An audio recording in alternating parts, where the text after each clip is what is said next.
வாழ்க வையகம், வாழ்க வளமுடன். குரு வணக்கம். அறிவேதான் தெய்வம் என்றார் தாய்மானார்.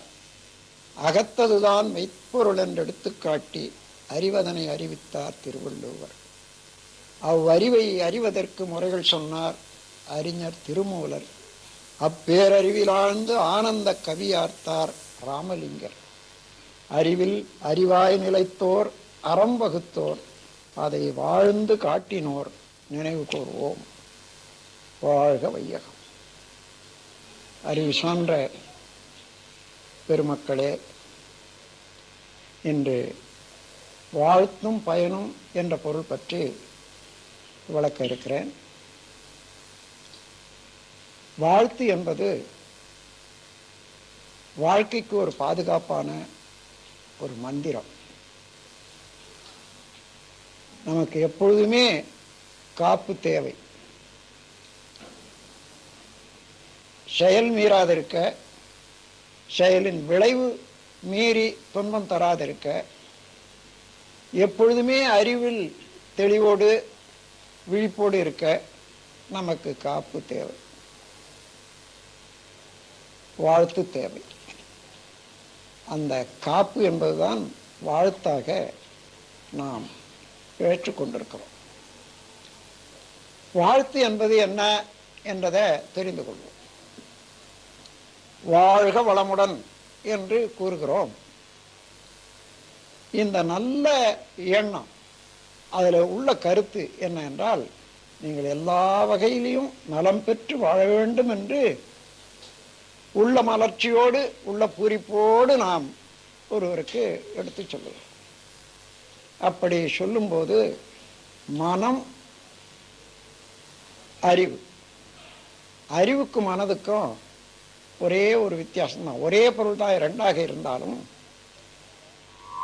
தடர்க்க நிலையில புலன்கள் மூலமாக இன்ப துன்பம் உணரும் போது செயல்பாடுகளில் அது மனமாக இருக்கிறது. அது அடித்தளத்தில் எங்கே இருந்து தொடங்குகிறதோ அந்த தொடக்கத்திலே அறிவாக இருக்கிறது. அந்த அறிவுதான் படர்க்க நிலையில மனம். இதை தெரிந்து கொண்டா போதும். இப்போ அந்த அறிவினுடைய தொடக்க நிலை என்ன என்று பார்ப்போம். உயிரினுடைய மையத்தையே இடமாக பெற்று இறைநிலை என்ற ஸ்டாட்டிக் ஸ்டேட், முழுமுதற் பொருள், அந்த இடத்துல அறிவாக அமர்ந்திருக்கிறது. அந்த அறிவு ஜீவகாந்த சக்தியின் மூலமாக படர்க்க நிலை எய்தி இன்பம் துன்பம் அனுபவிப்பதில், என்னதான் நாம் புலன்கள் மூலமாக உணர்ந்தாலும் அதை பதிவு செய்து கொள்வதில், உடல்ல சேமித்து வைப்பதில், எல்லாவற்றுக்கும் காரணமாக இருப்பதுதான் இந்த அறிவு. அறிவு என்பது இறைநிலை என்பதை வச்சுக்கொள்ளுங்க. அந்த இறைநிலையில இருந்து எழுச்சி பெற்ற அலை, இந்த இரண்டு சேர்ந்து காந்த ஆற்றலாக பேரியக்க மண்டலம் முழுவதிலும் வான்காந்தமாகவும் உடல்ல சிவகாந்தமாகவும் இருக்கிறது. இப்ப நீங்க வாழ்க வளமுடன் என்று சொல்லும்போது மனநிலையானது உள் பக்கமாக, அடிப்பக்கமாக ஆழ்ந்து சென்று இறைநிலையோடு இணைந்துதான் அந்த நல்ல வார்த்தை வர முடியும். அப்ப வாழ்த்து கூறும் போதெல்லாம் நாம் எந்த நிலையில இருந்து எங்க இருந்து கூறினாலும் இறைவனோடு இணைந்து கொண்டு அந்த நினைவில் தான் நாம் வாழ்த்து கூறுகிறோம். ஆகையினால சாதாரண மனநிலையிலிருந்து பேசக்கூடிய பேச்சுக்கும் சொல்லக்கூடிய சொல்களுக்கும் வாழ்க வளமுடன் என்று வாழ்த்தக்கூடிய நிலைக்கும் வித்தியாசம் உண்டு. மிகுந்த பலம், பயன் உண்டு. அந்த பயன் இங்கே எந்த அடிப்படையிலே உள்ளத்துல இறைவன் குடிகொண்டிருக்கிறானோ அதே இறைநிலையானது எல்லாருக்கும் உயிரில் இருக்கிறது. அதனால உடனே ஒரு கோர்வை ஏற்பட்டு விடுகிறது, உயிர்கலப்பு. அந்த உயிர்கலப்பின் மூலமாக யாருக்கு நீங்கள் என்ன நன்மை நினைக்கிறீர்களோ அந்த நன்மையை அவர்களுக்கு சாதிக்க முடியும், அவர்களும் பெற முடியும். அப்படி பெற்றுக்கொள்வதற்கு அவர்களை தகுதியாக்கவும் முடியும். அந்த உண்மையை உணர்ந்த நிலையில தான் வாழ்க வளமுடன் என்று வாழ்த்தி வாழ்த்தி நாம் வாழ்வோம் எனது நம்ம சங்கத்தில் ஒரு முறையை வகுத்து வச்சிருக்கோம். இன்னொன்று, எத்தனையோ சொற்கள் இருக்கின்றன. ஒவ்வொரு சொல்லும் அது பிறக்கிற இடம், அது அழுத்தக்கூடிய இடம். அதுக்கு ஏற்ப உடல்ல உள்ள நரம்புகளை எல்லாம் இயக்கி இந்த ஜீவகாந்த சக்திக்கு ஒரு வலுவை கொடுக்கும், அதனுடைய ஆற்றலை வளர்க்கும். அதே போல என்ற சொல் இருக்கிறத, அந்த வார்த்தைக்கு, அந்த எழுத்துக்கு ஒரு பெரும் மதிப்பு உண்டு. என்று சொல்ற போது பினியல் கிளாண்ட் என்று சொல்லக்கூடிய மனோன்மணி அங்கே அழுத்தக்கூடிய ஒரு ஒலி என்றது தமிழில் தான் இருக்கிறது. இன்னும் குஜராத்தில் இருக்கிறதாக நான் கேள்விப்பட்டிருக்கிறேன். என்ற வார்த்தை, ரா என்ற வார்த்தை.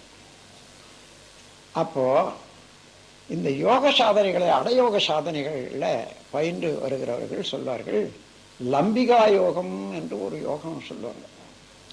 நாவமடக்கியே மேல்வாசல் நளினம் அது வருந்த அருள்வாயே என்று அந்த பயிற்சிக்கு பேர். நாவ மடக்கி அந்த உள்ள இருக்கக்கூடிய பேலட்னு சொல்லுவாங்களே, அந்த உண்ணாக்கு அங்கே வச்சு விட்டா நேரடியாக அந்த தொடர்பு பினியல் கிளாண்ட் மனோன்மணியோட தொடர்பு கொள்ளும். அப்படி பழக பழக பழக அங்கே இருந்து ஒரு இனிமையான ஒரு ஜூஸ், ஒரு ரசம் சொட்ட ஆரம்பிக்கும். அதையே உண்டு உண்டு அமைதியாகவும் ஆனந்தமாகவும் இருக்கலாம் என்பது யோக சாதனைகளை ஒரு பயிற்சி. அதே போல நீங்க அவ்வளவு தூரம் நாவம் அடிச்சு சொல்ல வேண்டியதே இல்லை. என்று சொல்லும் போதே அதே போன்ற பயன் நமக்கு உண்டாகிறது. வாழ்க என்ற போது நல்ல அழுத்தமாக வா என்று சொல்லி என்று சொல்ற போதே அந்த பினியல் கிளாண்டோட, அதாவது மனோன்மணியோட தொடர்பு கொண்டு, அதாவது மனதுக்கு மாஸ்டர் கிளாண்ட், உடலுக்கு மாஸ்டர் கிளாண்டு தான் பிச்சூட்டரி என்று சொல்வார்கள். மன இயக்கத்துக்கு, அதாவது ஜீவகாந்த சக்திக்கு மாஸ்டர் கிளாண்ட் வந்து பினியல் கிளாண்ட் அல்லது மனோன்மணி. அது மனதுக்கு உரிய ஒரு நல்ல ஒரு ஆற்றல் உள்ள கருவி என்பதற்காக மன உன் மணி என்று 4 வார்த்தையை 3 வார்த்தையை சேர்த்து மன உண்மணி மனோன்மணி என்று சொன்னாங்க. மனதுக்கு உட்பொருளாக உள்ள ஜுவல் ரத்னம் என்றதுதான் அர்த்தம் மனோன்மணி என்ற. அந்த மனோன்மணியோடு தொடர்பு கொள்ளக்கூடிய அளவுக்கு ஒவ்வொரு தடவை நாம் வாழ்த்தும் போதும் அந்த என்று உச்சரிக்கிறது. அதே நேரத்தில் அவர்கள் நன்றாக இருக்க வேண்டும் என்று எண்ணுகிறோமே, அந்த எண்ணத்தினாலே ஏற்படக்கூடிய நுட்பமான மன சூழல். இந்த மனச்சூழல்ல பேட்டாவேவ், ஆல்பாவேவ், தேட்டா, டெல்டா என்று சொல்வார்கள். அதில் ஆல்பாவிலிருந்து நுண்ணிய அலை வருது. அந்த மாதிரி நுண்ணிய அலைக்கு நம்முடைய உடல்ல உள்ள ஜீவகாந்த சக்தியை கொண்டு போற போது இறைநிலையோடு இருந்து இணைந்து செயல்படக்கூடிய ஒரு பயிற்சியும் அதனுடைய பயனும் உண்டாகும். எனவே ஒருவரை நினைந்து வாழ்க வளமுடன் என்று சொல்லுமையானால், முதல்ல அந்த சொல் நம்முடைய உடலை, உயிரை, ஜீவகாந்த சக்தியை நலம் செய்ய வைக்கிறது. நாமே வாழ்த்திக் கொள்ளுகிறோம் நம்மையே. அதன் பிறகு அந்த ஒலி யாருக்கு போய் சேர வேணுமோ, யாரை நினைந்து நாம் வாழ்த்துக்கிறோமோ அவர்கள் வாழ அது வழி ஏற்படுத்தி வைக்கிறது. இப்படி நல்ல சொல்லையே சொல்லி சொல்லி பலரையும் வாழ்த்தி வாழ்த்தி வாழ்த்தி பழகி கொண்டோன்னு வச்சுங்க, நாம் எத்தனை செயல்கள் நம்ம வாழ்க்கையில செய்யறோமோ அந்த செயல்களுடைய நன்மை தீமைக்கு தகுந்தவாறு நம்முடைய தரம், தன்மை ஏற்படுகிறது. கேரக்டரிஸ்டிக். அப்போ வாழ்த்தி வாழ்த்தி வாழ்த்தி வாழ்த்து என்ற நல்ல எண்ணம், நல்ல சொல்லையே நிரப்பி வச்சிருக்கோம்னு வச்சுக்கோங்க நம்முடைய தரத்தில். அப்போ அதுல இருந்து வரக்கூடிய எண்ணங்களோ செயல்களோ சொற்களோ எப்படி இருக்கும்? எல்லாமே வர வர நன்மையாகத்தான் இருக்கும். அதனாலதான் பெரியவர்கள் எல்லாம் எல்லாரும் நலம் பெற வேண்டும் என்ற எண்ணத்தோட உடையவர்கள் தான் பெரியவர்கள், அறிவறிந்த பெரியவர்கள். அதனால்தான் நல்லாரை காண்பது நன்றே, அவர் சொல் கேட்பது நன்றே, அவர் குணங்கள் உரைப்பது நன்றே என்று சொல்வது கூட அதனாலதான். அவர்களை பார்க்கிற போது, அவர்கள் சொல்லு கேட்கிற போது, அவர்கள் குணங்கள் உரைக்கிற போதெல்லாம் அந்த அந்த எண்ணத்தினால அந்த வடிவம் எடுக்கிறோம். அதுக்கு தகுந்தவாறு நம்முடைய உயிர் சக்தி தரம் உயருது. எனவே வாழ்த்தினுடைய பயன் மிக்க உயர்ந்தது, சிறந்தது, மனித குலத்துக்கு ஏற்றது என்று கூறி, இந்த வாழ்த்தை நாம் எப்படி நம்முடைய பயிற்சியில உபயோகிக்கிறோம், தினசரி வாழ்க்கையில உபயோகிக்க வேண்டும் என்பதை இப்போ விளக்கிறேன். பொதுவாக நான் தவம் முடிந்த உடனே அப்பொழுதுதான் வாழ்த்து சொல்லி கொடுக்குறேன், சொல்லணும்னு. ஆனாலும் அது அப்பொழுது மாத்திரம்தான் தேவை என்றோ அது போதுமென்றோ என்பது இல்லை. அது எப்பொழுதுமே யாரை ஒருவரை ஒருவர் பார்க்கும் போதெல்லாம் கூட வாழ்க வளமுடன் என்று சொல்லிக் கொள்ளலாம். அதனால பல தடவை சொல்லும் வாய்ப்பு ஏற்படுகிறது. காலையில எழுந்தோம், குழந்தைகள் இருக்காங்க, ஒவ்வொரு குழந்தையும் பார்க்குறீங்க, வாழ்க வளமுடன் என்று சொல்லி அந்த குழந்தை பாருங்க. அந்த குழந்தைக்கும் கற்றுக் கொடுத்து வைங்க, வாழ்க வளமுடன் என்று சொல்ல ஆரம்பிச்சுப்போம். உங்களையும் வாழ்த்தும், வரக்கூடியவர்களையும் வாழ்த்தும். அந்த வாழ்த்தி வாழ்த்தி வாழ்த்தி அந்த குழந்தை பழகிட்ட பிறகு நான் பார்க்கிறேன், பல இடங்களுக்கு போற போது என்ன கூட பார்க்கிற போது குழந்தைகள் எல்லாம் வாழ்க வளமுடன் என்று கையெடுத்து கும்பிட்டு கொண்டே வாழ்த்து சொல்றதை பார்க்கிறேன். 5 வயதுக்கு மேற்பட்ட குழந்தைகள், பல குழந்தைகளை அந்த மாதிரி வாழ்த்து கூற நான் கேட்டிருக்கேன். எனவே அந்த பயிற்சி வர வர வர வர அவருடைய நாவும் உடலும் உள்ளமும் எம்மாதிரி உயர்வடையும் என்று பாருங்க. அதோட நாம் தவம் முடிச்ச பிறகு ஒரு நுண்ணிய அலை நீளத்துக்கு வர்றோம்னு சொல்றேன். ஆல்பா வேவ்னா அமைதியானது, அதற்கு மேல தீட்டா வேவ் என்பது பிரபஞ்ச சக்தியோட இணைந்து கொள்ளக்கூடிய ஒரு நுண்ணிய நிலை. டெல்டா வேவ் என்று சொல்வது இறைநிலையோடவே ஒன்றி இருப்பது, அசைவற்ற நிலை. அது இந்த 3 நிலையும் நம்முடைய தவத்தில கிடைக்குது. ஐக்கிய நிலையில வர்ற போதே ஆல்பா வேவ் என்று ஒரு 8ல இருந்து 13 சுழல் ஒரு செகண்டுக்கு, அதுதான் ஆல்பா வேவ், அமைதியான மனநிலை, இன்னும் இல்லை துன்பம் இல்லை.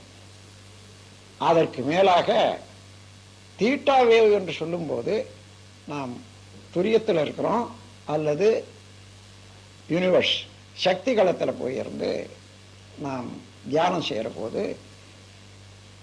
அங்கே நிறைந்த, அதாவது இந்த உடல்ல எந்த உயிர் மனிதனாக இப்போ செயல்படுதோ அதே உயிருக்கு போக்குவரத்தாக உள்ள ஒரு சமுத்திரம், கடல். அதுதான் இது அலை போல ஒரு உருவம் என்று வச்சுக்கொண்டீங்கன்னா அவ்வளவு சேர்ந்த ஒரு பெரும் கடல் தான் இந்த பிரபஞ்சம். அந்த பிரபஞ்ச உயிர் அதோட கலப்புடுறோம். அப்ப இன்னும் நுண்ணிய அலை நீளம் ஏற்பட்டு 4ல இருந்து 7 வரையில ஒரு செகண்டுக்கு சுழல், மனச்சுழல், இன்னும் அவ்வளவு அமைதியாக வந்துடும். இந்த மாதிரி நிலையில இருந்து அதன் பிறகு துரியாதீதம் கூட நாம் செய்யறோம்.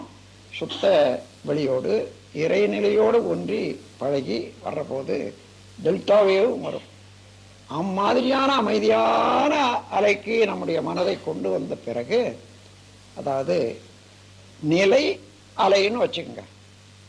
நிலை என்பது அறிவு, இறைநிலை மனதுக்கு. அது அலை என்பது அது எந்த பொருளை எண்ணுகிறதோ, எந்த குணங்களை எடுக்கிறதா, அதற்கு தகுந்தவாறு அலையினுடைய சுழற்சி வித்தியாசம் உண்டாகும். அதுதான் ஒன்றில இருந்து 14 to 40 சைக்கிள் பர் செகண்ட்னுட்டு 14 இருந்து 40 சுழல்கள் அமையிறது தான் நம்ம நினைவு இருக்கிற போது ஒவ்வொரு பொருளாகவும் குணமாகவும் மாறிக்கொண்டே இருக்கிற போது ஏற்படக்கூடியது. இப்போ இந்த நிலையிலிருந்து நாம் அமைதியான நிலைக்கு வந்திருக்கிற போது அந்த வாழ்த்து கூறினா ஒரு தடவை கூறும்போது ஒரு 1000 தடவை அதே நிலையிலிருந்து கூறினால் எவ்வளவுக்கு எவ்வளவு அது பயன் தருமோ அந்த அளவுக்கு பயன் தரத்தக்க அளவுக்கு அது சக்தி வாய்ந்ததாக அமையும். ஏனென்றால் இந்த அலையில இருந்து நிலைக்கு போறோம். அப்படி போக போக போக அடங்க அடங்க அடங்க அடங்க இவன் அவனாகி விடுகிறான். இங்கே இருந்தால் இந்த பக்கம் அறிவாக இருக்கிற போது அவனாகி நிற்கிறோம், மனமாகி நிற்கிற போது இவனாகி நிற்கிறோம், நாமாக இருக்கோம், நம்முடைய குணாதிசயங்களாக செயல்படுது. இந்த நிலையில இருந்து அங்கே போக போக போக போக அவன் நிலைக்கே எல்லாம் வல்ல இறை நிலைக்கே ஒடுங்கி அதுவாகவே மாறிக்கொண்டிருக்கிறான் மனிதன். அந்த மாறி வரும் நேரத்துல நாம் எடுக்கக்கூடிய ஒரு பயிற்சியும் சொல்லும் மனமும் அது எண்ணிறந்த பலனை கொடுக்கக்கூடியது. எனவே தாவம் முடிச்ச உடனே முதல்ல தன் வாழ்த்து, உடல் நலம், நீளாயுள், நிறை செல்லும், உயர்ப்புகள், மெய்ஞானம் ஓங்கி வாழ்வேன் என்று நம்ம வாழ்த்திக் கொள்றோம். ஏனென்றால் நீங்க பாருங்க, வாழ்க்கைக்கு என்னென்ன தேவையோ அந்த தேவையெல்லாம் நினைவிலே வைத்துக் கொள்ளவும், திருப்பி திருப்பி ஒரு தடவை சொல்லிவிட்டால் மீண்டும் மீண்டும் அது ஊறி நமக்கு அதே சொல்லுக்கு தகுந்தவாறு செயலுக்கு ஊக்கிவிடவும் நம்முடைய ஆற்றல் இருப்பதனால உடல் நலம் அவசியம். உடல் நலம் இன்றி எப்படி நம்முடைய கடமைகளை செய்ய முடியாது. முதலாவது உடல் நலம் வேண்டும். உடல் நலம், நீளாயுள். நீளாயுள்னா குறை ஆயுள்ள அல்லாது இம்மேச்சூர் டெத் என்று சொல்றாங்களே, அந்த மாதிரி இல்லாத முழுமையாக நாம் எதற்காக பிறந்தோமோ அதை அடையிற வரைக்கும் இந்த உடல் நன்றாகவும் இருக்கணும், ஆயுளும் முழுமையாக இருந்தால் தான் முடிக்க முடியும். நீளாயுள், நிறை செல்வம். நமக்கு போதிய செல்வங்கள் ஒவ்வொரு மனிதனுக்கும் வாழ்க்கைக்கு அவசியமாக வேண்டியது தான். நிறை செல்வம். உயர் புகழ். புகழின் மூலமாகத்தான் நமக்கு மக்களுடைய தொடர்பு, நட்பு இவைகளெல்லாம் கிடைக்கும். அதற்கு அது எவ்வாறான புகழாக இருக்கணும்? உயர்ந்த புகழ். நாம் செய்கிற புகழ் என்பது நாம் செய்யக்கூடிய செயலினால பயனடையும் மக்கள்கள் கொடுக்கக்கூடிய வாழ்த்துத்தான், பெருமைதான் புகழ். அந்த புகழ் உயர்ந்த புகழாக இருக்கணும். சிறந்த சேவையை செய்து மிகவும் நல்ல காரியங்களையே செய்து எல்லோருக்கும் உயர்ந்த முறையில் அது பயன்படுத்தக்க முறையில் செய்தோமானால் அதில் இருந்து கிடைக்கக்கூடியதான் உயர் புகழ். மெய்ஞானம், உண்மை உணர்ந்து கொள்வதற்கு உரிய ஞானம். உண்மை என்பது மேன்மை என்றும் உண்மை என்றும் இங்கே ரெண்டா பிரிச்சுக்கலாம். மேன்மை சிறப்புறுகிறது, அது உண்மையில அடக்கம் பெற்றிருக்கிறது. அந்த உண்மைதான் இறைநிலை, மேன்மைதான் மனம். அந்த உண்மைக்கும் மேன்மைக்கும் உள்ள வித்தியாசம் இவ்வளவுதான். உண்மை இறைநிலை, மேன்மை பிரபஞ்சம். இது சிறப்படைந்த நிலை, அது மேன்மை. அது உண்மை என்ன, எல்லாவற்றுக்கும் அடிப்படையானது இறைநிலை. அதனால அந்த உண்மையை உணர்ந்து கொள்வதுதான் மெய்ஞானம். உள்மை என்றது உள் என்பது மெய் என்றும், ஞானம் என்பது அறிவு என்றும். உண்மை மெய்ஞானம். உடல் நலம், நீளாயுள், நிறை செல்வம், உயர் புகழ், மெய்ஞானம் ஓங்கி வாழ்வேன். நல்ல மனதை அதிலேயே இருத்தி அதே நிலையில மனதை வைத்து இவைகளெல்லாம் நான் பெறுவேன் என்று 2 தடவை 3 தடவை சொல்லிக்கொண்டு அதன் பிறகு இந்த உடல் எடுத்து வந்து விட்டோம், வாழ்க்கையை ஆரம்பிச்சாச்சு. வாழ்க்கையில எந்த நேரமும் நமக்கு ஒத்துழைப்பாக இருக்கக்கூடியவர்கள் நம்முடைய, அதாவது கணவன் மனைவி, வாழ்க்கை துணைவர். ஆக கணவன் மனைவியையோ மனைவி கணவனையோ நினைந்து வாழ்க வளமுடன், வாழ்க வளமுடன், அந்த உருவத்தை அப்படியே மனதில் கொண்டு வந்து நிறுத்தி கொள்ளணும். நிறுத்தி கொண்டு வாழ்க வளமுடன் என்று சொல்லும்போது இரண்டு பேருக்கு இடையே உயிர் கலப்பும் அறிவு கலப்பும் இரண்டுமே ஏற்படுகிறது. அதனால நீங்கள் என்ன நினைக்கிறீங்களோ அங்கே அவர்களுக்கு அது நடக்கும். ஆகவே ஒரு குடும்பத்துல அமைதி வேணுமானால் கணவன் மனைவி உறவுல தட்டுப்படாத பிணக்கில்லாம இருக்கணும். சில காரணங்களால அது பிணக்கு வரலாம். அவைகளெல்லாம் தவிர்க்கிறதுக்கு மாற்றுவதற்கு இந்த வாழ்த்து என்பது மிக்க பயனுடையதாக இருக்கும். அப்படி முதல்ல வாழ்க்கை துணைவரை வாழ்த்திக் கொள்றோம். அதன் அடுத்தபடியாக குழந்தைகள் நம்முடைய அது எண்ண சொல் செயல் மூலமாக வந்த வினை பயனாக அந்த வினையின் தொடர்பாக அதனுடைய முழு கூட்டாக வந்ததுதான் குழந்தைகள். அதை கருவமைப்பில் அந்த சஞ்சித கர்மத்தில் பெற்றோர்களுடைய வினை பயனை அடிப்படையாக வைத்துக்கொண்டு உலகில் வாழும்போது அதுக்கு தகுந்தவாறு மேலும் கூட்டிக் கொள்ளுகிறது. அப்போ அது இரண்டாவது. இது சஞ்சித கர்மம், அது பிராரப்த கர்மம் என்று சொல்றார்கள். சஞ்சித கர்மம்னா நீண்ட காலமாக தொடர்பு கொண்ட எத்தனையோ தலைமுறைகளாக வந்த வினைக்கு சஞ்சித கர்மம் என்று பெயர். இந்த உருவம் எடுத்த பிறகு செய்து ஏற்பட்ட பதிவுகளுக்கு இது பிராரப்த கர்மம் என்று பெயர். இந்த இரண்டும் கூட்டினால் என்ன வருமோ அதுதான் ஒரு மனிதனுடைய தன்மை. அதுக்கு தகுந்தவாறு அவ்வப்போது ஏற்படக்கூடிய தேவைக்கு, சூழ்நிலைக்கு, சந்தர்ப்பத்துக்கு தகுந்தவாறு எண்ணங்களும் சொல்லும் செயலும் எல்லாம் உருவாகும் அல்லவா? அதை தான் ஆகாமிய கர்மம்னு சொல்லுவாங்க. ஆ என்றால் ஆன்மா, காமியம் என்றால் இச்சையை ஊட்டுவது. ஆன்மாவுக்கு இச்சை ஊட்டி செயலில் ஆழ்த்தவல்ல வினை என்பதுக்கு ஆகாமிய கர்மம் என்று சொன்னார்கள். அப்போ சஞ்சித கர்மம் நீண்ட கால தொடராக, பல பிறவி தொடராக, கருத்தொடர் வழியாக வந்த பதிவுகள். பிராரத்த கர்மம் பிறந்ததிலிருந்து இன்று வரையில எண்ணத்தாலே, சொல்லாலே, செயலாலே செய்தது, அனுபவிச்சது எல்லாம் சேர்ந்தது பிராரப்த கர்மம். இந்த இரண்டும் சேர்ந்த கூட்டிலே இருந்துதான் ஒரு மனிதனுடைய தன்மை உருவாகி இருக்கிறது. அதுக்கு தகுந்தவாறு அவ்வப்போது தொடர்பு கொள்ளும் பொருள், தேவை, சூழ்நிலை, இதற்கு ஏற்ப எண்ணங்களும் செயல்களும் உருவாகும் அல்லவா? இது ஆகாமிய கர்மம். எனவே இந்த மாதிரியான வினைகள்ல சிக்கியிருக்கக்கூடிய மனித குலம் இப்போ ஒரு குழந்தைய பெற்றெடுக்கிற போது அந்த குழந்தைக்கு நம்முடைய எல்லா வினைகளுடைய தொடர்பும் உண்டு. அந்த வினை தொடர்புனால ஒருவேளை அதுல நல்வினையும் இருக்கும், தீவினையும் இருக்கும்.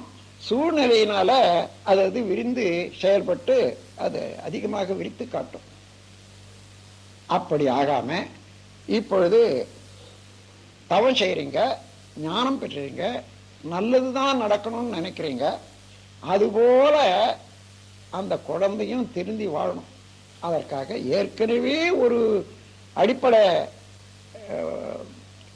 அமைப்பு இருந்தாலும், வினை இருந்தாலும், கருவமைப்பு இருந்தாலும், அது சூழ்நிலையினால அந்த கருவமைப்பை மாற்றி அமைக்கலாம் அல்லவா?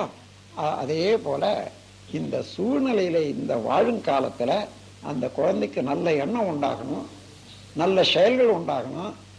பழைய வினைகளை கழிவதற்கு, அதில் துடைப்பதற்கு நல்ல ஒரு பேராற்றல் அந்த குழந்தைக்கு உருவாகணும் என்ற அளவில் நீங்கள் வாழ்த்து கொடுப்பது, எல்லாரும் வாழ்த்துவதை விட பெற்றவர்கள் வாழ்த்துவதில் அதிகமான பலன் உண்டு. ஏனென்றால் வாழ்த்து கொடுக்கக்கூடியவர்கள் யாரோ அதே உயிர் எத்தனை கோடி தலைமுறைகளாக வந்து அந்த உயிரும் அந்த சக்தியும் அந்த வினைப்பயனும் உடைய ஒரு உயிரானது அதில் இருந்து ஒரு துளிதான் ஒரு குழந்தை. ஆகவே அதே உயிர் அதே நிலையில இருந்து ஆனால் மேல் நிலைய உள்ள எண்ணத்தால அதை வாழ்த்துற போது அதை மாற்றி அமைக்கக்கூடிய சக்தி பெற்றவர்களுக்கு உண்டு. எனவே குழந்தைகளை எந்த மாதிரியாக அவர்கள் இருக்கணும்னு நினைக்கிறீங்களோ, அடிச்சு திருத்துறதை விட, அவர்களை அதட்டி திருத்துறதை விட வாழ்த்து திருத்துவது எளிது. நீங்கள் செய்து பாருங்க. மனதால் நினைந்து என் குழந்தை இந்த மாதிரி இருக்கணும், நல்லவனாக இருக்கணும், உலகத்துக்கு நல்ல குழந்தையாக இருக்கணும், குடும்பத்துக்கு ஒரு நல்ல பிரஜையாக இருக்கணும் என்பதாக எண்ணி நடத்தியில செய்கையில ஒரு உன்னதமான மனமும் உடல் நலமும் உடைய குழந்தையாக அமையணும் என்றதாக வாழ்த்தி கொண்டிருந்தீங்கன்னா, அதே போல திருத்தம் பெற்று இந்த நீங்க எண்ணிய எண்ணத்துக்கு தகுந்தவாறு செயல் புரியக்கூடிய அளவுக்கு அந்த குழந்தையுடைய தன்மை மாறும். அதனால பெற்றவர்கள் தவம் முடிந்த உடனே குழந்தைகளை ஒவ்வொருவராக நினைந்து வாழ்க வளமுடன் வாழ்க வளமுடன் என்று மானசீகமாக அவர்களுடைய உருவத்தை வைத்து வாழ்த்த வேண்டியது. கொஞ்சம் துஷ்டத்தனமாக இருக்கக்கூடிய பிள்ளைகள் இருக்காங்கன்னு வச்சுங்க, அது சூழ்நிலையினால. அதனால அப்படி இருந்த போதிலும் கூட நீங்க அதற்காக மற்ற குழந்தைகளை ஒரு தடவை வாழ்த்துறீங்க, 2 தடவை வாழ்த்துறீங்க, 3 தடவை வாழ்த்துறீங்கன்னா, அந்த மாதிரி துஷ்டத்தனம் செய்யக்கூடிய குழந்தைய 10 தடவை வாழ்த்துங்க. அடிக்கடியும் நினைந்து வாழ்த்துங்க. உடனே அந்த திருத்தத்தையும் மாற்றத்தையும் நீங்க உங்க எதிரிலேயே பார்க்கலாம்.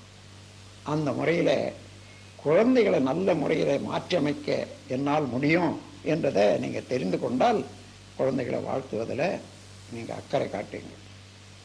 அதன் பிறகு சகோதர சகோதரிகள் உடன் பிறந்தவர்களை வாழ்த்து வேணும் என்று நம்முடைய மன்றத்தில் நான் சொல்லி வர்றேன். எல்லாரும் செய்றீங்க. ஏன் உடன் பிறந்தவர்களை வாழ்த்தணும்னு சொன்னா, இந்த உயிர் எத்தனை கோடி தலைமுறையாக இருந்து இங்கே இயங்கி கொண்டிருக்கிறதா, அதே உயிர் தான் இப்போ சகோதரி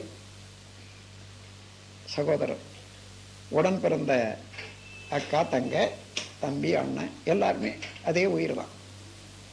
அப்பா அம்மா வரைக்கும் அதே உயிர் தான். அதன் பிறகு அந்த உயிரில் இருந்து ஜெராக்ஸ் காப்பி இது முன்ன வந்தது, அது கொஞ்சம் பின்னால் எடுத்தது, அவ்வளோதான். இல்லை இங்கு வித்தியாசமாக இருக்கும், லைட்டாவோ டார்க்காவோ. ஆனாலும் அதே உயிரில் அந்த நிலையிலே இருந்து அவர்களுக்கு நீங்க வாழ்த்துற போது நிச்சயமாக நல்ல பலன் அளிக்கும். அது மாத்திரமல்ல, உங்களுடைய நன்மையோ தீமையோ மகிழ்ச்சியோ அல்லது வருத்தமோ அந்த அலையின் மூலமாக கட்டாயம் அவர்களுக்கும் பாயும். அது இயற்கை நியதி. அதனால தான் நீங்க செய்யற நன்மையெல்லாம் உங்களுக்கு தெரியாமலேயே உங்களுடைய சகோதரர்களுக்கு போய் சேரும். சகோதரர்களுடைய செய்யக்கூடிய நன்மை தீமையும் உங்களுக்கு வந்து சேரும். அதில் இருந்து பாதுகாப்பு பெறவும் அவர்கள் நல்லவர்களாகவே இருக்க நீங்க பார்த்து கொள்ள வேணுமானால் அவர்களை வாழ்த்தித்தான் ஆகணும் ஒவ்வொருவராக. சிலர் சொல்லுவாங்க, எனக்கு என் அண்ணன் செய்ய வேண்டியது செய்யலை, விரோதம் செய்கிறாரு, நான் எப்படி வாழ்த்துறது? வாழ்த்தித்தான் ஆகணும். அவர் உங்களுக்கு விரோதம் செய்ய மாட்டாரு. உங்களுடைய வினைப்பயன் காரணமாக அவருக்கு அந்த மாதிரி மாற்று எண்ணம் ஏற்பட்டு உங்களுக்கு தீமையாக காரியம் செய்தாலும் நீங்கள் அதை மறந்து விட்டு அவர்கள் வாழணும் என்ற எண்ணத்தை மாத்திரம் செய்கிற போது அவர்கள் எண்ணத்தை கூட மாற்றி விடலாம், நண்பர்களாக மாற்றி விடலாம்.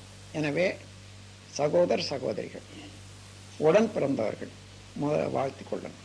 கடைசியாக நண்பர்கள். இந்த உலகத்தில் எவ்வளவுதான் இருந்தாலும் நட்பு மனிதனுக்கு மிக மிக உயர்ந்த செல்வம். அது எப்படி உடை அவிழ்ந்து விட்டால் தானாகவே கை அதை சேர்த்து அதை சரிப்படுத்திக்கிதோ அதுபோல என்று வள்ளுவர் கூறுகின்றார்.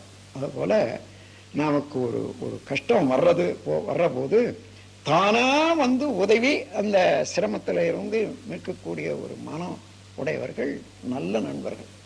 அதனால நமக்கு ஒருவரோ 2 பேரோ 4 பேரோ இருப்பார்கள் அல்லவா, அவர்களை நினைந்து நினைந்து அந்த நட்பை வலுப்படுத்திக் கொள்ள வேண்டாம், அதற்கு நன்றி கூறும்வாறு அவர்களை வாழ்த்து கொண்டு இருக்க வேண்டும். அதன் பிறகு காரியாலயங்கள்ல அல்லது தினசரி வாழ்க்கையில நம்முடைய செயலிலே தொடர்புடையவர்களை நாம் வாழ்த்துறோம். அப்படி வாழ்த்தும் போது தினசரி வாழ்க்கையில எத்தனை பேர் நாம் தொடர்பு கொள்றோமோ அவர்களுக்கு நீங்க வாழ்த்தி வாழ்த்தி வாழ்த்தி வாழ்த்தி பிணக்கில்லாத ஒரு ஒருமைப்பாட்டுக்கு கொண்டு வந்துட்டீங்கன்னா எந்த செயல் செய்தாலும் எந்த இடம் போனாலும் உங்களுக்கு வெற்றியாகவே இருக்கும், அமைதியாகவே இருக்கும், மகிழ்ச்சியாகவே இருக்கும். மனநிறைவாகவே இருக்கும். அந்த முறையில் உங்கள் வாழ்க்கை அமையணுமானால் அமைதியாக நாம் எங்கு எங்கே போகிறோமோ யாரோட தொடர்பு கொள்கிறோமோ அவர்களெல்லாம் வாழ்க்கையாகணும். அதுலேயும் ஒரு காரியாலயத்தில் இருக்கக்கூடிய மேலாளர், துணைவர், நண்பர், இன்னும் கீழே இருக்கக்கூடிய சபார்டினேட் அவர்களெல்லாம் கூட மனதால் நினச்சி வாழ்த்த நமக்கு ஒத்த முறையில், நமக்கு தேவையான முறையில் பிணக்கின்றி அவர்கள் ஒத்துழைப்பார்கள். அந்த ஒத்துழைப்பு மிகவும் அவசியம் வாழ்க்கையில். அதன் பிறகு இந்த உலக போக்கு காரணமாக சிலர் நமக்கு துன்பம் கொடுக்கக்கூடியவங்களும் இருப்பாங்க. எதிரிகளாக, நம்ம தெரியாதையே எதிரிகளாக நினைப்பவர்களும் இருப்பாங்க. ஒரு மாற்று கருத்தாக அது அவங்க தெரிந்து செய்கிறாங்கன்றது இல்லை, தெரியாமலே செய்வாங்க. அல்லது அவங்க ஏதோ ஒன்று எதிர்பார்ப்பாங்க, அந்த எதிர்பார்த்தது நம்மளால் நடக்கலைன்னா அது எதிரியாக மாற்றிக்கொள்வாங்க. அதெல்லாம் தெரிந்து இப்போ நமக்கு துன்பம் தருவர்களையும் எதிரிகளாக நினைப்பவர்கள் கூட அப்படி இருப்பார்களே, ஆனால் அவர்களை நினைந்து அவர்கள் திருந்தி நல்வாழ்வு பெற வேண்டும் என்ற ஒரு மனவிரிவோட மன மகிழ்ச்சியோடு நீங்கள் வாழ்த்தீங்கன்னா, இப்போ அதில் 2 வகையில் நமக்கு துன்பம் தருபவர்களையும் எதிரிகளையும் வாழ்த்துவதில் 2 வகையில் நன்மை இருக்கு. ஒருவர் எதிரி என்று நினைக்கிற போது, அவர் துன்பம் செய்தார் என்று எண்ணும் போது மனம் பாதிக்குது.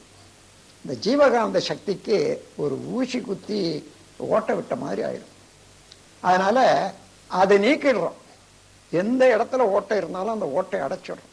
இவர் எதிரி, அவர் கெட்டவர், அது கெட்டது என்றதெல்லாம் நீக்க நீக்க நீக்க நீக்க நம்முடைய மனம் வலு பெறுகிறது, எந்த ஓட்டையும் இல்லாத. அதோட நீங்க வாழ்த்தும் போது அவர்களுடைய குணாதிசயம் திருந்தி தீமை செய்வதற்கு பதிலாக நன்மையே செய்ய ஆரம்பிப்பாங்க. நீங்க வாழ்க்கையில அது மாதிரி வாழ்த்து கூறி நீங்க பாருங்க, அது எப்பேற்பட்ட எதிரியும் மாற்றி அமைச்சு அது நல்லதையே செய்யக்கூடிய அளவில் கொண்டு வந்துவிடும். அதனால எதிரிகளையும் வாழ்த்தணும், துன்பம் தருபவர்களையும் வாழ்த்த வேண்டும். கடைசியாக இந்த உலகம் என்று ஏற்பட்டது என்று கணிப்பதற்கு ஆள் இல்லை. கணக்கே இல்லாத போது உலகம் வந்தாச்சு. அந்த உலகம் அது இவ்வளவு ஜீவன்களை உற்பத்தி செய்து அதிலிருந்து மனிதனும் வந்து எத்தனை காலமும் ஆயிப்போச்சு. இது வரையில இன்னைக்கு உங்களாண்ட இருக்கக்கூடிய அனுபவம், அறிவு எடுத்து பார்த்தீங்கன்னா, இந்த உலகத்தில் தோன்றிய முதல் மனிதனுடைய வாழ்க்கை அனுபவத்தில் இருந்து இன்று வரையில இந்த உலக சமுதாயத்தில் என்ன என்ன அனுபவங்கள் கிடைச்சதோ, வாழ்க்கை அனுபவம் அவ்வளவும் தலைமுறை தலைமுறையாக எல்லா மக்களுக்கும் கிடைச்சி கொண்டே இருக்குது, மாற்றி மாற்றி மாற்றி மாற்றி. அப்படி பார்க்க போனா நம்மிடம் இருக்கக்கூடிய இன்றைய அறிவு, ஒரு சௌகரியம், வாழ்க்கை கலை அல்லது பண்பாடு, இதற்கு சென்று போன மக்கள் கூடிய உலகமும் இன்று விரிந்த உலகத்தில் வாழும் மக்கள் அனைவருமே அதில் சம்பந்தப்பட்டிருக்காங்க. ஆகையினால எந்த செயல் செய்தாலும் நாம் அவர்களுக்கெல்லாம் நன்றி செலுத்தணும். அதற்கு என்ன செய்யணும்? மனதை விரித்து உலகம் முழுவதும் உள்ள மக்கள் குலம் அமைதியாக வாழ வேண்டும், வளத்தோடு வாழ வேண்டும். வாழ்க வையகம், வாழ்க வளமுடன், வாழ்க வையகம், வாழ்க வளமுடன் என்று பிரிந்து வாழ்த்தும் போது நீங்கள் யாரை யாரை தனியாக வாழ்த்துகின்றீர்களோ, கூட்டாக வாழ்த்துகின்றீர்களோ, அவர்களோடு உங்கள் உயிர் கலப்பும் ஜீவகாந்த சக்தியின் கலக்கிற போது இந்த ஆற்றலுக்கு, ஜீவகாந்த சக்தி என்ற அலைக்கு 5 வகையான இயக்க ஆற்றல் உண்டு. அதாவது clash, reflection, refraction, penetration, interaction என்று ஆங்கிலத்தில் சொல்லலாம். அதாவது மோதுதல், சிதறுதல், ஊடுருவி பாய்தல், இரண்டிடையே ஓடிக்கொண்டிருத்தல், அதன் அதன் ஊடுருவி ஓடிக்கொண்டிருத்தல், இந்த மாதிரி clash, reflection, refraction, penetration, interaction. அந்த மாதிரி நம்முடைய வாழ்த்து ஆனது இருவருக்கு இடையே ஓடிக்கொண்டே இருக்கும்.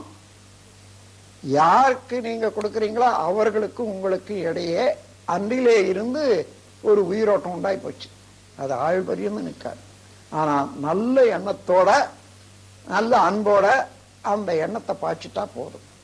அவர்கள் என்றைக்கு என்றைக்கு உங்களை பார்த்தாலும் அது பார்க்காமலே இருந்தாலும் கூட சரி, அந்த உயிரில இருந்து உங்களுக்கு ஒரு நன்மையான அலை வீசிக்கொண்டே தான் இருக்கும். அப்படி ஒரு கூட்டு, ஒரு குழு, அந்த குழுவுக்கு நீங்க நன்மை செய்யறீங்க, அவங்கள நினைக்கிறீங்க, அவங்களை வாழ்த்துறீங்கன்னு சொன்னா அந்த குழு உள்ள அனைவருடைய உயிர் கலப்பும் உங்களுக்கு வந்தாச்சு. அதே போல உலகம் முழுவதிலும் உள்ள மனித குலத்தை நினைந்து நீங்க வாழ்த்துற போது உலகம் முழுவதும் உள்ள மனித குலத்தில இருந்து உங்களுக்கு என்ன எந்த காலத்துல என்ன கிடைக்குமோ கிடைக்க வேண்டுமோ அது தானாகவே யார் மூலமாகவும் கிடைக்கக்கூடிய அளவுக்கு அந்த உறவு வலுப்பெற்றுகிறோம். எனவே இந்த மனதை உலக அளவில் விரிந்து வாழ்க வையகம், வாழ்க வையகம், வாழ்க வையகம் என்று மனப்பூர்வமாக உலக வாழ்த்துங்கள். இப்படி இந்த வாழ்த்தின் மூலமாக நாம் நல்லதையே நிரப்பிக் கொள்றோம். இந்த உள்ளத்துல எண்ணத்துல இந்த எண்ணத்துல நிரப்புற போது மூளையினுடைய செல்கள் எல்லாம் எந்த விதத்துல இயங்குகிறதோ அதுக்கு தகுந்தவாறு உடலுடைய செல்கள் எல்லாம் இயங்க ஆரம்பிக்கும். அப்போ எண்ணம் செயல் இந்த இரண்டும் ஒன்றுபட்டா அதுக்கு தகுந்தவாறு நம்முடைய குணாதிசயங்கள் அவ்வப்போது ஏற்படக்கூடிய எண்ணங்களின் செயல்களும் மாற்றி அமைக்கும். எனவே உள்ளது 3 வார்த்தைகளை கொண்டதுதான் நம்முடைய நோக்கமும் வாழ்க்கையும். உள்ளது உணர்தல் என்றது உண்மையை மெய்ப்பொருளை உணர்ந்து கொள்வது. இப்போ நாம் பேசுகிறோம் என்று சொன்னா யார் பேசுறது? வேதாதிரி பேசுறான் என்று சொன்னா உடல் அளவுல கொண்ட எண்ணம் தான் அது குறுகிய எண்ணம். ஆனால் இந்த உடலுக்குள்ளாக உள்ள ஜீவகாந்த சக்தி உயிர், அந்த உயிருக்குள்ளாக உள்ள இறைநிலை, இப்படி எடுத்து அந்த இறைநிலையோட கலந்து பார்க்கிற போதுதான் எல்லா செயல்களுக்கும் அடிப்படையாகவும் ஆதியாகவும் முழுமுதற் பொருளாகவும் இருக்கக்கூடியது இறைநிலை தான். அவனேதான் இந்த இடத்துல நான் என்பதாக இருக்கான். எனவே அவன்தான் வாழ்த்துறான், அவனையே தான் நாம் வாழ்த்துறோம். அந்த முறையில மனம் விரிந்து செயல்பட வேணுமானால் இந்த வாழ்த்து நிரம்ப நிரம்ப நிரம்ப நிரம்ப நம்முடைய தீய வினைகளெல்லாம் கூட களைவதற்கு வாழ்த்து உதவுது. வாழ்க வையகம், வாழ்க வளமுடன். இந்த வாழ்த்து நிரம்ப நிரம்ப உள்ளதை உணர்தல், இறைநிலையே உணர்ந்து கொள்ளக்கூடிய அளவுக்கு அறிவு உயர்வதோடு நல்லதே செய்தல். நல்லதே செய்கிற போது என்ன, தேவையில்லாது தானாகவே போய்விடும். தேவையில்லாது என்னண்ட உள்ளது கெட்டது என்ன, அவன் உள்ளது கெட்டது என்னன்னு எண்ணி அதை மாற்றம் எடுத்து நீக்கி விடலாம் என்று எண்ணுவதை விட நல்லதே செய்து செய்து செய்து நிரப்பிக் கொள்வோம் நம்முடைய உள்ளத்தை. தானாகவே அல்லது ஓடிப்போகும். அந்த அந்த முறைதான் நல்லது. ஒரு குருவினிடத்துல 4 சீடர்கள் இருக்காங்க. 4 சீடர்களும் எனக்கு அறிவு ஜாஸ்தி, உனக்கு அறிவு ஜாஸ்தி, அவனுக்கு குறைவுன்னுட்டு ஒருத்தருக்கு ஒருத்தர் போட்டி போட்டுட்டு இருக்காங்க. குரு பார்த்தார், இதை இவங்களே தெரிஞ்சு கொள்ளணும் என்றதுக்காக 4 பேரையும் கூப்பிட்டார். உங்களுக்கு ஒரு வேலை கொடுக்க போறேன் இன்னைக்கு, நீங்க அதை செய்யணும். ஓ தயாரா இருக்கும். அது கொஞ்சம் தொலைவில் ஒரு பானையை கழுத்து வச்சிருக்காங்க, காலி பானையை. சரி, ஒருத்தனை கூப்பிட்டார், நம்பர் 1. அப்பா அந்த பானைக்குள்ள என்ன இருக்குது? தூரத்துல இருந்து பார்க்கறானு, என்ன இருக்குது? நான் பார்த்து சொல்றேன்னுட்டு போனா அந்த கவிழ்ந்து இருந்த பானையை அப்படி நிமித்துனா, பார்த்தா மறுபடியும் வச்சுட்டு அங்கிருந்து வந்துட்டான். சுவாமி அதுல ஒண்ணுமே இல்லைன்னா. சரி, அப்புறம் 2வது, டேய் அந்த பானையில என்ன இருக்குது, அவன் சொன்னது சரியா தப்பான்னுட்டு நீ கண்டுபிடி. அப்புறம் அவன் போனான். அவன் பானையை பார்த்து தான் சொன்னான் இல்லைன்னுட்டு. ஆனா ஏதோ அங்க இருக்கா போலக்குது, அவன் சாமிஜி தான் தெரியும் அது. அதனால அவன் சொன்னது சரியா இல்லைன்னு தான் என்ன அனுப்பிச்சாரு. நான் சரியா பார்க்கணும்னு நிமித்தனா, கையை விட்டு தொழவனா, ஒன்றும் இல்லை. அங்கிருந்து திரும்பி வந்து அந்த பானையில ஒண்ணும் இல்லைன்னு சொன்னான். அதுக்கப்புறம் இன்னொருவனை கூப்பிட்டாரு. அப்ப அந்த பானையில என்ன இருக்குது தெரியுமா? இங்கேயே தெரிஞ்சுக்கிட்ட சாமிஜி. என்னடா? காற்று இருக்குது நிறையன்னா. சரி, நாலாவது ஆளை கூப்பிட்டான். அந்த காற்றை எடுத்து விட முடியுமான்னு கேட்டாரு. எடுத்து விடுவாங்க.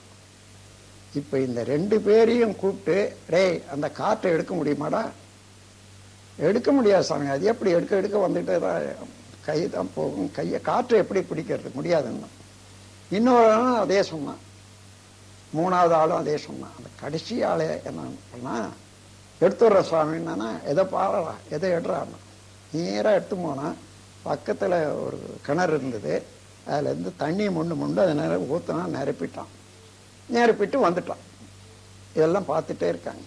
என்னடா காற்றை எடுத்துட்டேன். என்னடா பண்ண? தண்ணி நிரப்பதான் காற்று போயிடுத்து. அப்பதான் சொல்ற, இது போல நல்லதை நிரப்புனா அல்லது ஒழிஞ்சுவிடும். அதை மாத்திரம் எடுக்க முடியாது. தீயது என்றது ஒன்றை விலைக்கு விடணும்னா முடியாது. மனிதன் நல்லதை செய்ய செய்ய செய்ய செய்ய நல்லதால நிரப்பி விட்டா அல்லது தானாகவே தொலைந்து விடும் என்று வழிகாட்டி, இப்ப அதுல இருந்து உங்களுக்கும் அதை நான் சொல்ல கடமைப்பட்டிருக்கேன். இப்ப நம்ம ஒருவருக்கு ஒருவர் தொடர்பு கொள்ளும் போது, நண்பராக இருந்தாலும் சரி, கணவன் மனை உறவுல இருந்தாலும் சரி, ஏதோ குற்றம் காண்றோம். இந்த குற்றம் காணும் ஒரு நெஞ்சம் இருக்குத, உண்மையை உணராத நெஞ்சம்தான் குறை உணர்ந்த நெஞ்சம். ஆனால் சரியா நீங்க பாத்தீங்கன்னா, அது நண்பரோ கணவனோ மனைவியோ சரியா தொடர்பு கொண்ட நாள்ல இருந்து இன்று வரையில அவர்கள் உங்களுக்காக செய்த நன்மைகள் எல்லாம் நினைச்சு பாருங்க. இப்போ அதுக்காக கொஞ்ச நேரம் எடுத்துக்கிட்டா என்ன தப்பில்லை.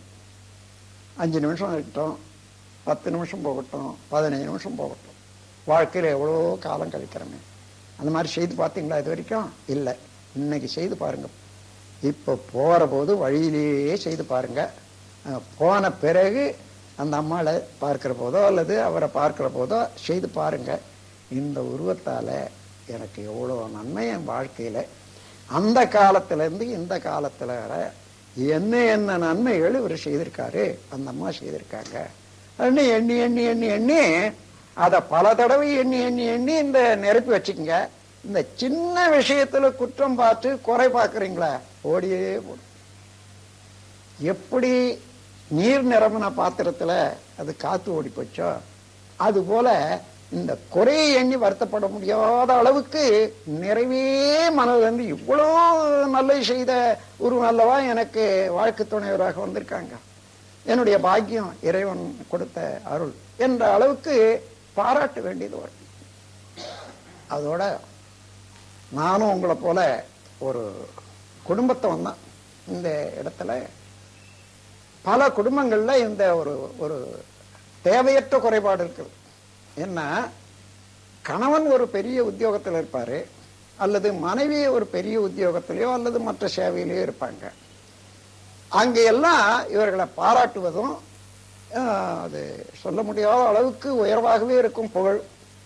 அங்கிருந்து வீட்டை வருவாங்க, அதே புகழும் பாராட்டும் வீட்டை கிடைக்கிறது இல்லை. எப்படி கிடைக்கும்? அவர் நினைக்கிறாரு அவருடைய மனைவி தானே நினைக்கிறாரு. எவ்வளவு பாராட்டுனாலும் அந்த பாராட்டி அவரும் சேர்ந்து பாராட்டணும்னா அங்கதான் பாராட்டுவாங்களே தவிர வீட்டை வந்த பிறகு பாராட்ட மாட்டாங்க. அதே போலதான் அவர் பெரிய உத்தியோகத்துல இருப்பாரு, ஆடிட்டர் ஜெனரலா இருப்பாரு, எல்லாரும் கை கட்டி இருப்பாங்க, சலாம் போடுவாங்க, வருவாங்க. இங்க எந்த அம்மாவும் அதே போல இருக்க முடியுமா? முடியாது. நம்ம என்னுடைய கணவன் தானே என்றதுல இருக்காங்கன்னு வச்சுங்க. அவருக்கு இது மனிதனாண்டு இருக்கக்கூடிய ஒரு குறைபாடு என்னன்னா, இவ்வளவு பேரு பாராட்டுறாங்க, கை கட்டி நிக்கிறாங்க, இவ பாரு நிக்கிறாள் அப்படின்ட்டு. அதே போல இங்க இந்த சபையிலையும் வெளியிலையும் என்னுடைய சேவையும் பாராட்டுறாங்க. இங்க பார்த்தா அதை எடுத்து இதை எடு அப்படி வை இப்படி வைத்துன்னா சொல்றார தவிர இந்த பாராட்டு ஒரு நாள் கூட என் காதால கேட்கலையே வரேன்ட்டு அந்த அம்மாவுக்கு இருக்கும். இது தேவையே இல்லை. ஏன்னா ஏற்கனவே கணவன் மனைவி உறவுல ஒருவர் பாராட்டு ஒருவருக்குள்ளாக அடங்கியே போச்சு. அது தனியா எடுத்து பார்க்கவே முடியாது. அது உள்ளத்துல அந்த பாராட்டு வாழ்த்து எல்லாமே இருக்குது. அது வெளிக்காட்ட வேண்டிய அவசியம் இல்லை, அதனால வெளி வரல. ஆனால் அதை குறையாக எடுத்துக்கொண்டு வருந்தி கொண்டு இருக்கக்கூடிய குடும்பங்கள் எல்லாம் நான் பார்க்கிறேன். அத அப்படி இருந்தா இங்க யாராயிலும் இருந்தா இன்னையில இருந்து அதை விட்டுடுங்க. அதுல இருந்து மறுபடியும் வாழ்த்த ஆரம்பிச்சுக்குங்க.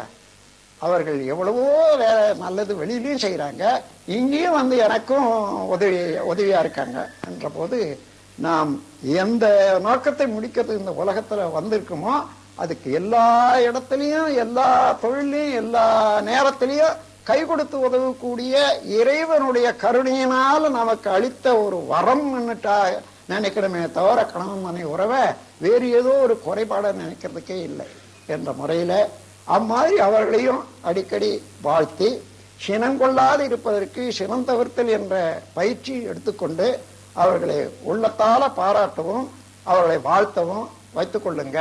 உங்களுடைய வாழ்வு வளம் பெறும்.